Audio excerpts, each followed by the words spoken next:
Vocês já imaginaram acordar um dia e descobrir que herdaram 21 milhões de reais? Parece um sonho, né? Pois eu te garanto que pode virar o pior pesadelo da sua vida. Meu nome é Camila, tenho 27 anos, sou professora aqui em Goiânia. E essa é a história de como minha própria família tentou me destruir por causa de uma herança.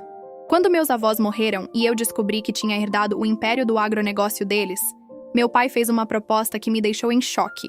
Ele ficaria com 90% do dinheiro, e eu com apenas 10%. Quando eu recusei, vocês não fazem ideia do que essa família foi capaz de fazer comigo. Me expulsaram de casa, me humilharam, tentaram me quebrar de todas as formas possíveis. Mas eles não sabiam que meus avós tinham deixado uma surpresa preparada, especialmente para esse momento. E quando chegou a hora do confronto final, a vingança foi tão doce que até hoje me emociono lembrando. Deixa eu me apresentar melhor para vocês. Eu sou a Camila, 27 anos, professora de educação infantil aqui em Goiânia. Minha vida sempre foi bem simples, sabe? Daquelas que você vive de salário em salário, contando cada centavo no final do mês. Morava num apartamentinho alugado no setor Bueno, nada luxuoso, mas era meu cantinho. Trabalhava numa escolinha particular, ganhava pouco mais de 2 salários mínimos, mas eu amava o que fazia. Criança é minha paixão, sempre foi. Agora, meus pais... Aí já é outra história completamente diferente. Meu pai, Roberto, é empresário aqui em Goiânia, dono de uma construtora média. Workahólico é pouco para definir ele. O homem vivia grudado no celular, sempre correndo atrás de mais um negócio, mais um contrato. Para ele, sucesso se media em números na conta bancária. Já minha mãe, Márcia, era o típico exemplo da socialite goianiense. Vivia nos salões de beleza da Rua 4, sempre nas festas do Country Club, preocupada em aparecer nas colunas sociais do jornal. Vocês querem saber a verdade? Eu praticamente não tinha relacionamento com eles. Cresci mais com babás do que com meus próprios pais. Roberto sempre ocupado demais para conversar comigo. Márcia sempre ocupada demais se arrumando para a próxima festa. Eles me davam o básico: comida, roupa, escola. Mas carinho mesmo, atenção de verdade? Isso eu nunca tive deles. E foi exatamente por isso que meus avós se tornaram tudo para mim. Seu João e Dona Maria eram meu porto seguro, minha família de verdade. Mas vocês não fazem ideia do que estava por vir quando eles saíssem da minha vida. Gente, deixa eu contar para vocês sobre as pessoas mais especiais da minha vida. Meus avós paternos, seu João e Dona Maria. Enquanto meus pais viviam essa vida corrida e superficial em Goiânia, meus avós tinham um império no agronegócio goiano que vocês nem imaginam. Eles eram donos de 3 fazendas enormes entre Silvânia e Cristianópolis. Produziam soja e milho, tinham 2 frigoríficos e uma frota de caminhões que abastecia meio centro-oeste. Estamos falando de um patrimônio de mais de 20 milhões de reais, construído com muito suor e trabalho honesto. Mas sabe qual era o mais incrível? Eles viviam de forma simples, humilde, como se não tivessem um centavo no banco. A casa da fazenda era aconchegante, sem luxo nenhum. Seu João usava as mesmas botas de couro há anos. Dona Maria cozinhava no fogão a lenha porque dizia que a comida ficava mais gostosa. Eles acordavam às 5 da manhã, tomavam café com pão caseiro e iam cuidar pessoalmente dos negócios. Todo fim de semana eu fugia para a fazenda deles em Silvânia. Era meu refúgio, meu lugar de paz. Seu João me ensinava sobre as plantações, me levava para conhecer os funcionários, me mostrava como tratar os animais. Dona Maria me ensinava a cozinhar, a fazer doce de leite, me contava histórias da família enquanto bordávamos na varanda. Eles me ensinaram valores que meus pais nunca se preocuparam em ensinar. Honestidade, humildade, respeito pelo trabalho. Camila, minha filha, seu João sempre dizia, dinheiro é só uma ferramenta. O que importa é o caráter da pessoa. Dona Maria completava, riqueza de verdade é ter família que te ama e pessoas boas ao seu redor. Mas tinha uma coisa que eu só descobri depois. Meu pai Roberto sempre achou que seria o herdeiro natural de tudo isso. E quando os avós morreram, a bomba que explodiu na nossa família foi maior do que qualquer um poderia imaginar. Gente, o dia 15 de março do ano passado foi o pior dia da minha vida. Eu estava corrigindo provas na escola quando recebi uma ligação que mudou tudo. Era da Polícia Rodoviária Federal. Meus avós tinham sofrido um acidente grave na BR-153, na altura de Anápolis. Um motorista embriagado bateu de frente no carro deles quando voltavam de uma reunião com fornecedores em Goiânia. Seu João e Dona Maria morreram na hora. Eu desabei ali mesmo, na sala dos professores. Minhas colegas tiveram que me levar para o hospital porque eu entrei em choque. Não conseguia acreditar que as 2 pessoas que mais amava no mundo tinham partido assim, de uma hora para outra. Era como se tivessem arrancado meu coração do peito. O velório foi na capela do cemitério Parque em Goiânia, e, gente, foi uma coisa impressionante de ver. Centenas de pessoas apareceram, funcionários das fazendas, fornecedores, vizinhos, pessoas simples que meus avós ajudaram ao longo da vida. Mas sabe quem também apareceu? Toda aquela família que nunca visitava meus avós. Tios que eu via uma vez por ano no Natal, primos que nem sabiam onde ficavam as fazendas, parentes distantes que eu nem conhecia direito. Meu pai Roberto estava lá, claro, mas eu percebi algo estranho no comportamento dele. Ele não parecia triste, parecia ansioso? Ficava conversando baixinho com minha mãe Márcia, fazendo contas no celular, olhando para os outros parentes com um sorriso meio forçado. Minha mãe estava mais preocupada em aparecer bem vestida para os fotógrafos dos jornais locais do que em chorar pelos sogros. Eu estava ali, devastada, perdendo as únicas pessoas que realmente me amaram, e essa família toda estava se comportando como se fosse uma reunião de negócios. Tinha algo muito errado naquela história, e eu só ia descobrir o que era 3 dias depois, no cartório, quando o advogado dos meus avós leu o testamento. Aquele momento ia revelar a verdadeira face de toda essa gente. 3 dias depois do enterro, fomos todos convocados para o cartório do Dr. Antônio, na Rua 3, no centro de Goiânia. O advogado dos meus avós há mais de 20 anos. A sala estava lotada. Meu pai Roberto, minha mãe Márcia, meus tios Marcos e Sandra, alguns primos e eu. Todo mundo com aquela cara de expectativa, sabe? Principalmente meu pai, que estava visivelmente nervoso, mexendo nas mãos, ajeitando a gravata toda hora. Doutor. Antônio abriu o testamento e começou a ler. Primeiro veio as doações menores. Alguns funcionários antigos das fazendas receberam casas e uma quantia em dinheiro. A igreja de Silvânia ganhou uma doação generosa. Todo mundo concordando com a cabeça, achando normal. Meu pai estava impaciente, tamborilando os dedos na mesa. Aí chegou a parte principal. E, gente, eu nunca vou esquecer as palavras do doutor. Antônio. E todo o restante dos bens, incluindo as 3 fazendas, os frigoríficos, a frota de caminhões, as contas bancárias e investimentos, totalizando aproximadamente 21 milhões de reais, deixo integralmente para minha neta Camila Santos Oliveira. O silêncio na sala foi ensurdecedor. Eu senti como se o mundo tivesse parado. 21 milhões? Para mim? Eu olhei em volta e vi as caras de choque de todo mundo. Meu pai ficou branco, depois vermelho, depois roxo. Minha mãe abriu a boca, mas não saiu som nenhum. Meus tios pareciam que tinham visto um fantasma. Tem que ter algum erro! Meu pai gritou, se levantando da cadeira. Eles não podem ter deixado tudo para ela. Eu sou o filho! Eu sou o herdeiro legítimo! Mas Dr. Antônio não tinha terminado. Ele ligou uma televisão e disse: seus pais deixaram uma mensagem gravada explicando a decisão. E aí, gente? Quando apareceu a imagem dos meus avós na tela, eu desabei a chorar. Seu João estava sentado na varanda da fazenda, Dona Maria ao lado dele, e eles começaram a falar. O que eles revelaram naquele vídeo sobre minha família ia me chocar mais do que a própria herança. No vídeo, meus avós explicaram tudo com uma calma que me partiu o coração. Seu João olhou direto para a câmera e disse: Camila, minha netinha querida, se vocês estão assistindo isso, é porque já partimos. Deixamos tudo para você porque você foi a única que nos amou de verdade, que nos visitava por amor, não por interesse. Dona Maria completou: Roberto, meu filho, você sempre nos procurava só quando precisava de dinheiro. Seus irmãos também. Vocês nos tratavam como um banco, não como família. Quando o vídeo acabou, o inferno se instalou naquela sala. Meu pai estava fora de si, gritando que ia contestar o testamento, que aquilo era uma injustiça. Meus tios começaram a me olhar com uma raiva que me deu medo. Todo mundo falando ao mesmo tempo, acusando meus avós de senilidade, de manipulação. Saímos do cartório e a perseguição começou.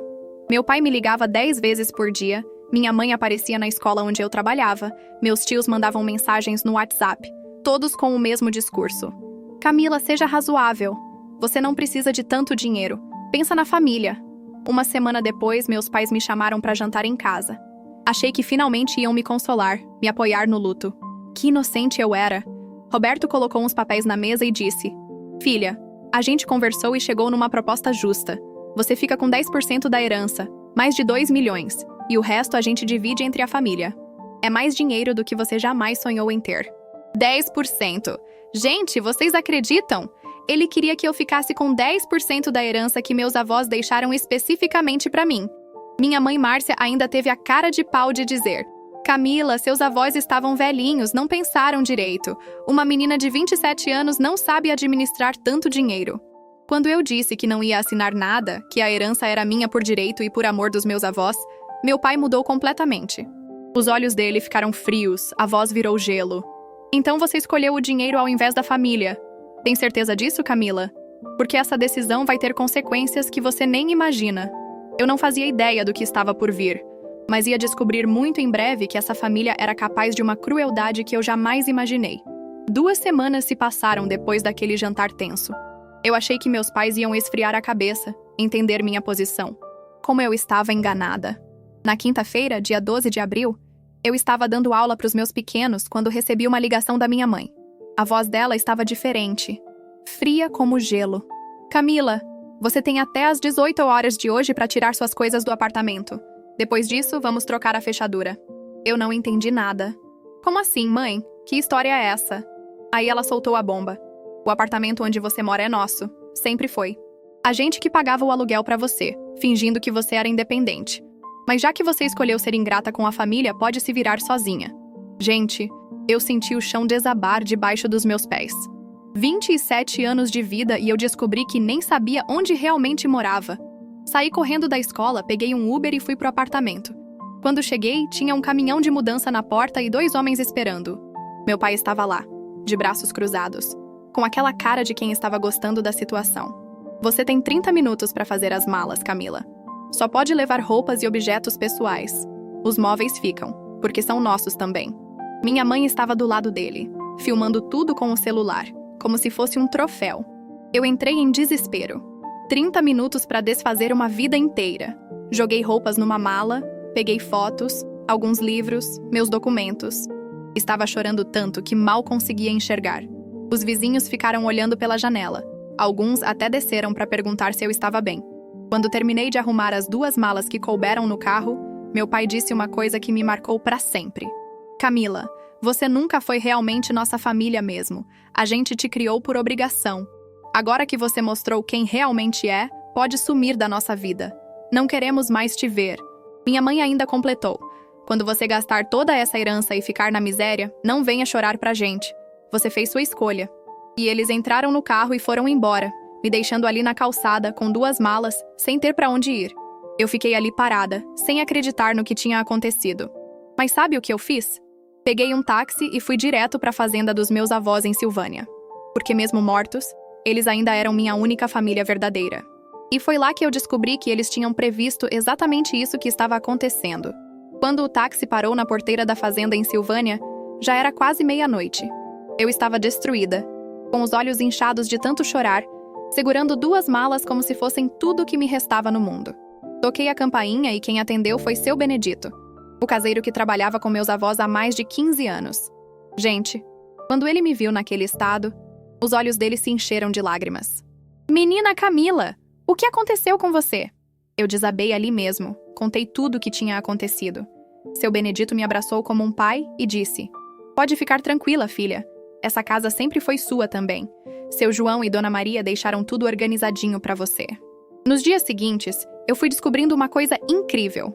Todos os funcionários da fazenda sabiam exatamente como minha família era. Dona Conceição, que cozinhava para os meus avós, me contou. Seu pai só aparecia aqui quando estava precisando de dinheiro.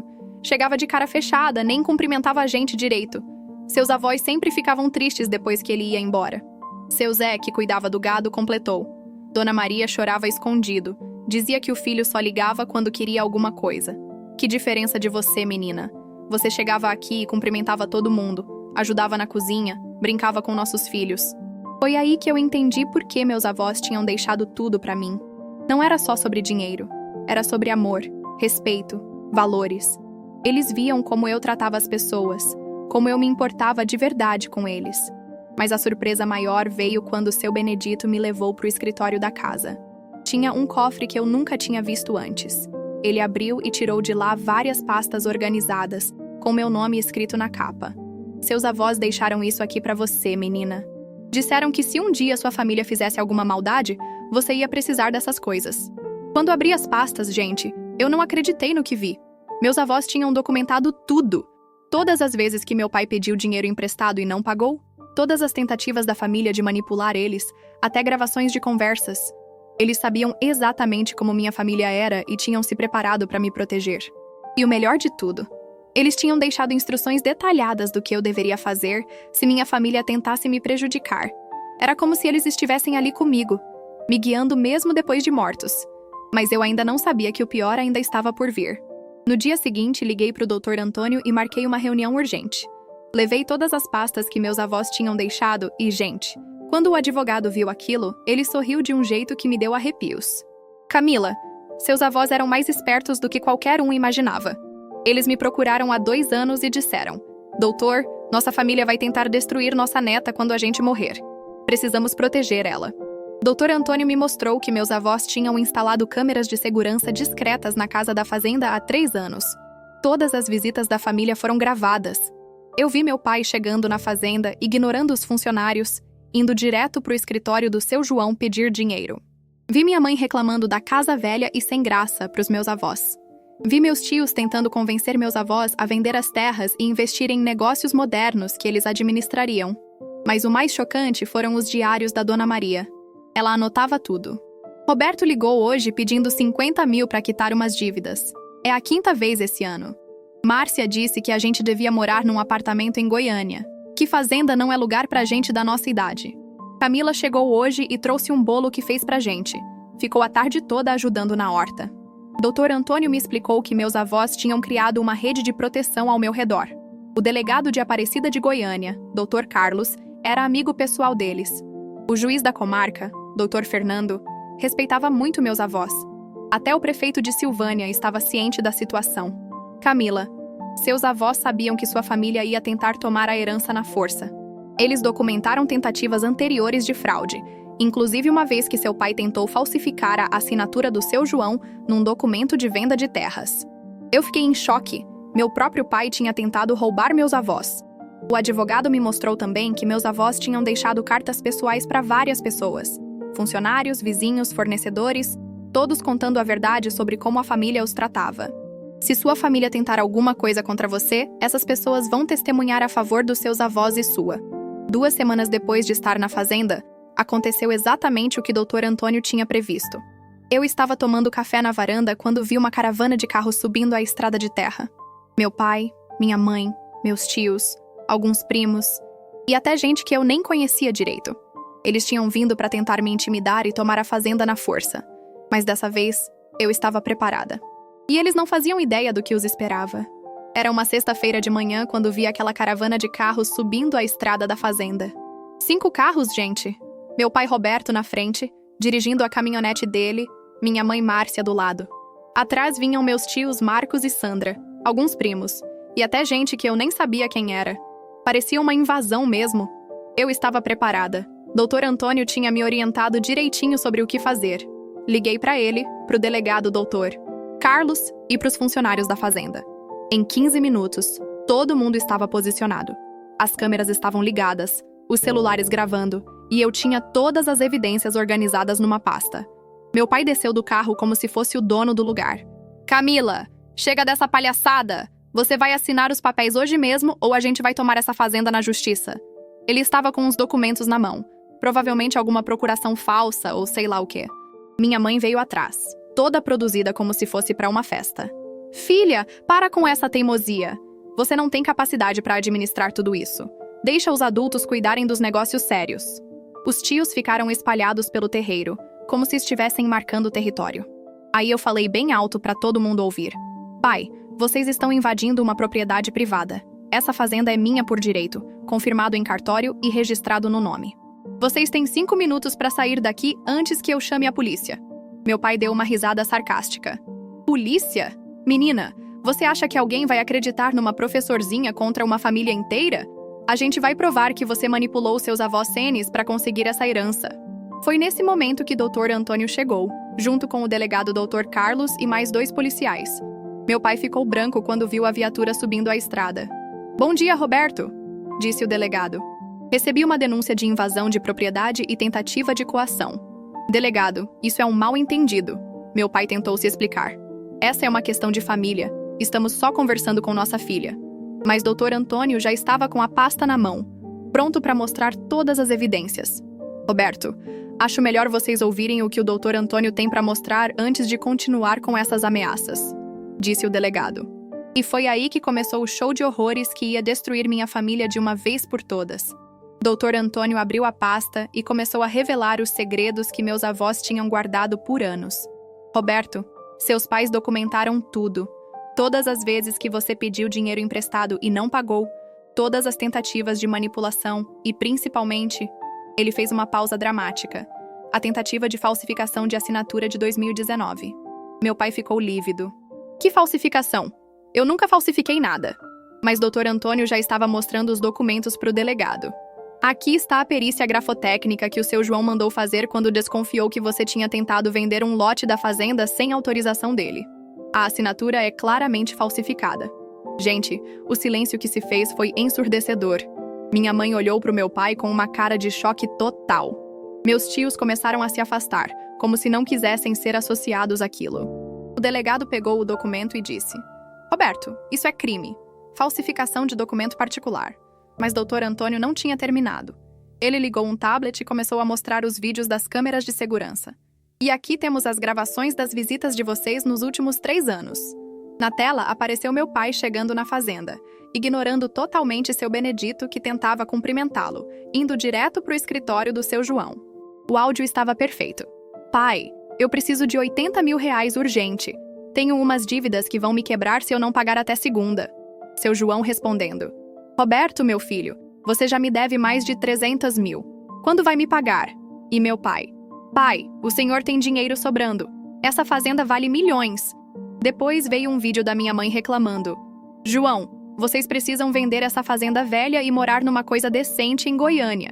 Que exemplo vocês dão para os netos morando nesse fim de mundo? Dona Maria respondendo baixinho: Márcia, essa terra é nossa vida. A gente construiu tudo isso com muito trabalho.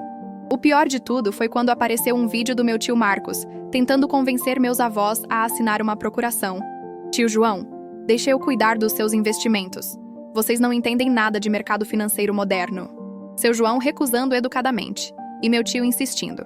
Tio, vocês estão ficando velhos? Podem ser enganados por qualquer espertalhão. Cada vídeo que passava, minha família ia murchando mais.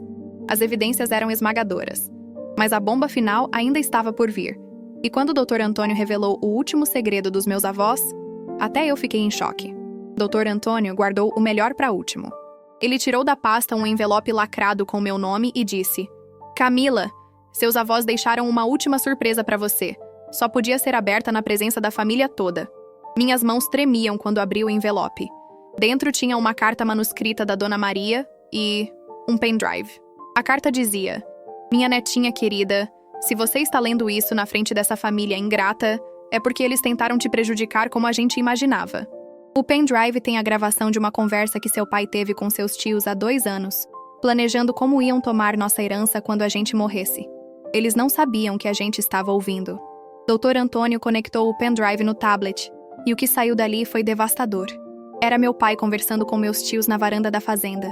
Quando os velhos morrerem, a gente contesta o testamento. Diz que eles estavam senes, que a Camila manipulou eles. A gente divide tudo entre nós e dá uma mixaria para ela ficar quieta.